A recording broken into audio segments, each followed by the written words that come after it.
Thank you for joining us again. This is our 6th video in this series on setting up Student Manager. But this, remember, is for an articulated learning program, which means a program where you're going through multiple courses, so more than one course, in order to reach an outcome for given qualification. So let us continue where we stopped. So where we finished in the previous video, which was the longest video so far, but we needed to get into the detail, we're now going to get into intakes. So this is part of the application setup. So again, we log in. We then select qualifications. We're going to configure that particular learning program, application setup, and then we're going to look at intakes. Okay. So just so that we are on a similar path going forward in terms of understanding, an intake is when you sort of onboard a group of students or batch of students at your institution. So you could have a setup where you open up for learners to start their learning at your institution a few times in the year for a given program. So you could have some start in January, some start in May, and some may start in August, for example. So we call each of those batches an intake because the students coming in and we're going to take them into the institution. So that's the understanding that you need to approach an intake with. So in most traditional institutions, you'd have something where learners may come in at the beginning of a year.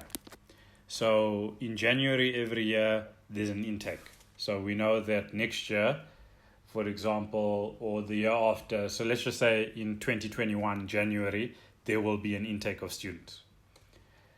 So that is the concept behind an intake. So we are able to, when we come into qualifications and we configure a particular learning program, we can then go into application setup and add an intake.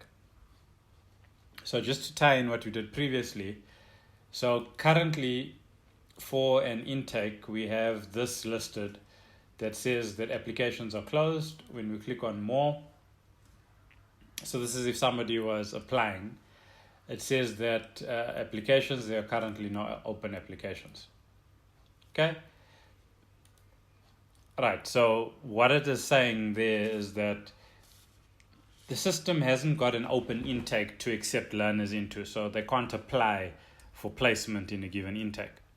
So that's what we're setting up here as an access point for learners, basically a starting point for them in a program at your institution. So under this, for a given campus, and remember in this example we only had one campus, you're going to click online, so you select the campus and then you click add. If you had multiple campuses, you choose the given campus that you needed to work with. So when you add an intake, you need to choose what name you're going to identify them with. This is going to appear in different parts of the system, so you're able to pull reports. And you need to be consistent because this will help you in generating those reports. So for example, we'd say something like 2020 January, because for this program we want to have multiple intakes. So we know that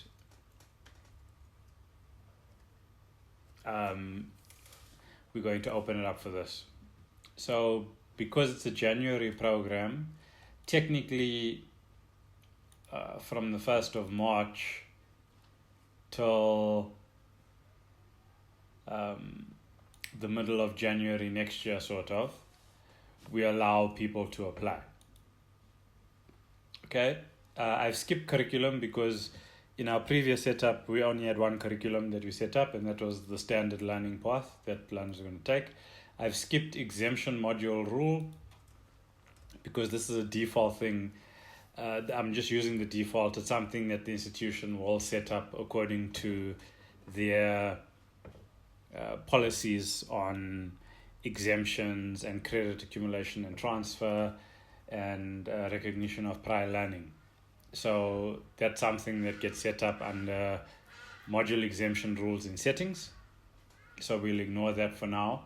We're just going to use that standard one. There's only one curriculum, so we're linking to that one. All right. And then the enrollment date will be what do we hope day one of lectures or contact time to be?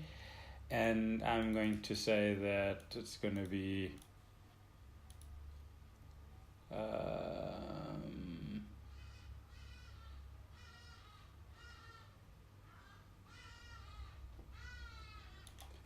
13th of January. Okay. So for the context of this intake, the reason why we're linking it to a curriculum is because when a learner signs up at your institution, they've read your prospectus and they said, I want to access this learning program. And depending on the length of your program, let's say it's a 2-year program, you've said to them that these are the things you're going to be presented over the 2-year period. So that's the learning path that you're linking them to. That's why a curriculum is linked. The reason why exemption rules are linked is because of, if you want to understand, if you have a meeting this year, an academic meeting, and you decide that you're no longer going to approve 50% of somebody for credit accumulation and transfer, you've decided internally that you're only going to do 45%, for example. It can't be more than 45, and obviously you've made a rule. So once you've made the rule, you can capture it in the system, and any students that access the program from that year when that rule is implemented, so if you had to implement that rule in 2021, then you can link them to that set of rules for 2021 forward. So you can link intakes to that. The same as if you were to change your curriculum or your learning path, only students from that point forward will be affected. So then you can link them to a new curriculum. So that's why we have the setup. And this would be day one of lectures or facilitation or training or contact time. So we now save this.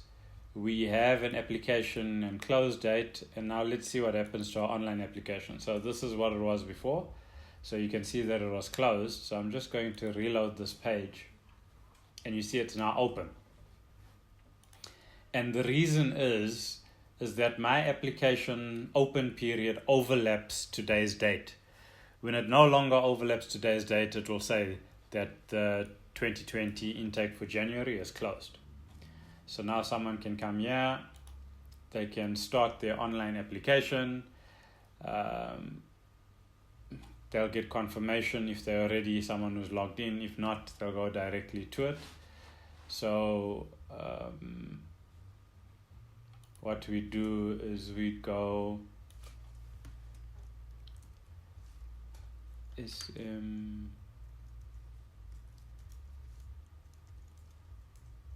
trainer.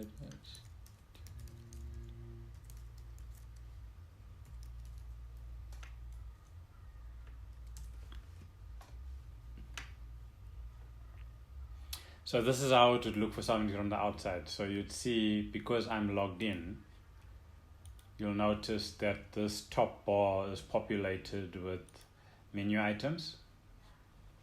But if I was someone that wasn't logged into the system, this is how it would look. There wouldn't be anything over there. So now when you click on more, and then you click apply online, you can see that note that I put there, that in the header, please note that first name, last name, and email are required in order to proceed with the application. So they fill that in. And then my terms and conditions that I added, please note that any information collected during this process will be used for academic purposes only. That's there, so you can fill in these, start the application, and based on the settings I have in the wizard, when they click start application, they're going to receive an email that will give them an activation link for their online profile, so that if they need to log in again and continue their application process, they now have an online profile with the institution. So that is just for you to see that that's how that would work. And now, because we have this access point, we have completed our application setup. So we've dealt with our settings, our costs, we have information capture setup that we're happy with, and we now have an open intake which will allow people to be fed into it. So now there's two different approaches to this. So if someone comes externally, they're going to come via that apply page. So they can come to this page, click on more, and then they can apply. If you were going to add somebody internally, we have this link that will appear at the top, and it appears in two places. So when you come into qualifications, if you had to click on applications, this is an overview dashboard. It just shows you progress of applicants through the different stages you've created. So for example, we have one person in basic information, and we have two that were finalized for that particular wizard in that particular program, setting up a qualification. So now, if we go to new applicant, so what we did was qualifications, applications, new applicant. Right, this is for a new person. You can click there, an existing, and then it will find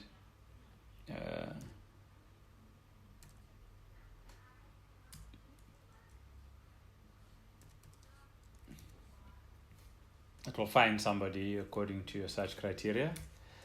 We're going to stick with new. And now we're saying the online program, learning program A, 2020 January. And we can actually initiate this by putting in that person's details. And when we click apply, because of how we set up the wizard, they'll automatically be sent an email as well.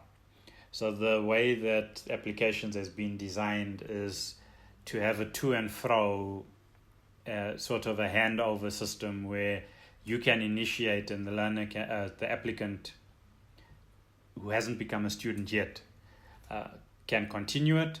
Or if they say that they're stuck, you're actually able to go in and continue their application. And they can then, because you can continue the application from your side, it makes it easy to assist them as well, because you could even assist them over the phone because you can see exactly what they see. So that's the first way. The next method is, after you log in, you can click on qualifications, and let's say you are configuring this particular learning program. You'll see that there's a new applicant link over there. So if you click new applicant, that will also bring you to the same page. So just to recap, now that everything is set up, if you wanted to capture a new student, all students have to start off as applicants so that you can go through the stage of the wizard where you collect their data and capture their data according to a standard format. So you'd go qualifications, applications, new applicant, or you could go qualifications, for a given qualification, configure, and new applicant, and then go through, and you'll be able to go through the different steps in the process.